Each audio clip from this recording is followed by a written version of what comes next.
changing your life one story at a time. This is the Chicken Soup for the Soul podcast with Editor-in-Chief Amy Newmark. Hey, it's Amy Newmark, and I am so excited because our newest book, Chicken Soup for the Soul, Step Outside Your Comfort Zone, went on sale October 31st.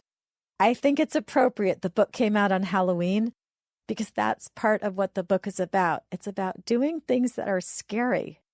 My husband and I are on a campaign to do new and scary things. So we're constantly saying that we have to do things that we've never done before because it will keep us young. It makes us feel more energized. It makes us feel more empowered when we do new things. And he's probably laughing right now as he hears this podcast because he would probably be telling you that he just does all these new and different things because I make him do them. But I think he's secretly proud that we do these things. And anyway, it works for me. And I think that it does keep us younger. I think he also doesn't realize the secret benefit to him, which is that because I'm trying to do new things, I'm more likely to say yes to things that he suggests, even if I don't really want to do them, like trying some weird new TV show that's based on some comic book, things I usually hate, or going to some place that he wants to go that I really don't want to go to. And in fact, we have a story in the book by Monica Cardiff about a challenge that she participated in which a group of wives resolved to say yes when their husbands asked them to do new things, even if they didn't want to do them. So Monica says that her group of empty nester women decided to try two things as part of this challenge. One, they would say nothing negative or critical to their husbands. And two, they would say yes to whatever activity their husbands suggested, whether it was a walk around the block or a cruise around the world. And actually, if my husband suggested a cruise around the world, I just want him to know, if he's listening, that I would say yes to that. So the women were supposed to do this challenge for 1 month. And Monica's very first opportunity to try it out occurred that night as she was making dinner, because her husband, who expected her to say no, tentatively suggested that they eat outside on the deck. And of course, the first thing she thought about was the extra work because they'd need to clean off the patio furniture and they need to take all the food and utensils out there. And then there might be insects or wind or the setting sun in their eyes. But because of the challenge, Monica said yes. And they had a great time. They smelled the jasmine in the yard and they listened to the geese honking and they watched a tiny little bird land nearby. And the sunset was beautiful that night. Monica never would have said yes if it weren't for that challenge, and she was so glad that she did. A couple of days later, her husband came home from work and he suggested they go to an action movie, which wasn't exactly the kind of movie she liked, but because of the challenge, she said yes. And her husband was so appreciative. He mentioned it multiple times over the next few days. And that was probably why he said yes back to her that Saturday, when they were planning to go jogging together, but the weather looked threatening. And Monica said, well, let's just go anyway. And he said yes, probably because she went to the movie with him. And they did get wet. It poured. But they returned home soaking wet and utterly happy about their experience. When that month was up, all the ladies met and agreed that it was a big success. And they decided to keep saying yes when their husbands made suggestions. So because of her policy now of saying yes, Monica and her husband have flown kites on the National Mall during the National Cherry Blossom Festival. They've taken photos outside right after a new snow. They've driven jeeps on the beach in the Outer Banks. And they've flown in a hot air balloon at the Albuquerque International Balloon Fiesta, among other things. And Monica says, the challenge changed my mindset from doing what is easy to thinking of ways to say yes to my husband, yes to adventure, and yes to life. Of course, it would be easier to say no, but this is a better way. This is living life and truly feeling alive, not just marking time, but living life to the fullest. So Monica talked about how she learned as an empty nester to say yes to new things. But Jody Renee Thomas reports in her story in our Step Outside Your Comfort Zone book that she was actually raised that way. And I recently talked to Jody about her story, and she told me how her mother did it. Well, we didn't have a lot of money when I was a child, so food, whatever was on your plate, you had to eat. And any child wants to be picky if you allow them to. They only want to eat what they want to eat. So my mom had a very specific rule that I had to try everything 3 times. Had to take 3 bites of everything, liver, spinach, lima beans, things that kids don't normally like.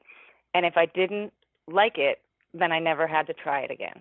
Her reasoning was you have to try it 1 time just to try it. The second time is to get over the fact that you had just tried it. And the third time to absolutely make sure that you don't like it. After those 3 attempts, if I still hated the taste, she would never make me eat it again.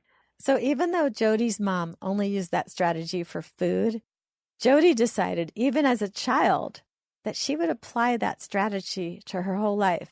So in her story in the book, she talks about how she was afraid of the diving board at the pool, but she decided that she had to try it. The first time didn't go well, but she went back in for a second try and then a third. And by the time she completed her 3rd jump off that diving board, Jody was hooked. She had conquered her fear and she loved it. And she still applies that try it 3 times rule to everything in her life. Every time I'm faced with something that scares me, I repeat to myself over and over that I have to try everything 3 times. This gives me the strength to forge ahead and get things done. From public speaking to job interviews, anything that makes me nervous, I just remind myself 3 times, because how am I going to know the outcome, whether I like something or not, unless I actually go for it? So I've tried roller coasters, flying, career changing, all sorts of dating. It goes in any aspect of life, really. Whenever a major fear faces you, the one simple idea that my mom came up with to get me to eat my vegetables has worked in every other aspect of my life as well. The 3 times rule actually even led to my marriage. So my life is very full because my brain repeats over and over again that I have to try everything 3 times. And now Jody is raising her daughter with the same rule. She tells us about the time she wanted her little daughter to try spinach, and her daughter was calling for nuggets and throwing her food on the floor, but Jody knew what to do. The funny part is, when this happened, she had just come home from a weekend with my mom, who had fed her nuggets and hot dogs and all that kind of stuff. And I'm a firm believer that junk food should be a special occasion situation. So I made her dinner, and she ate a bite of spinach and spit it out directly. And I told her, come on, you know the rule, with a very stern mommy look. And she just rolled her eyes, and she said, I know, 3 times. And I was like, that's right, so 2 more bites. And eventually she was opening up her mouth and asking for more and said, Mommy, I can like it now, as she finished all the spinach on her plate. So that little girl is now a 16-year-old vegetarian who definitely likes her spinach. And Jody has this to say about her try everything 3 times rule. We're all afraid of the unknown, but how can we be sure that something won't be enjoyable unless we actually give it a shot? After all, if I hadn't tried everything 3 times, you would not be listening to me on this podcast. Instead, I would be stuck at a job that made me miserable, only dreaming of all the things that I could accomplish. In my mid-30s, I left a very successful job that did not fulfill me in order to pursue my dream of being a writer.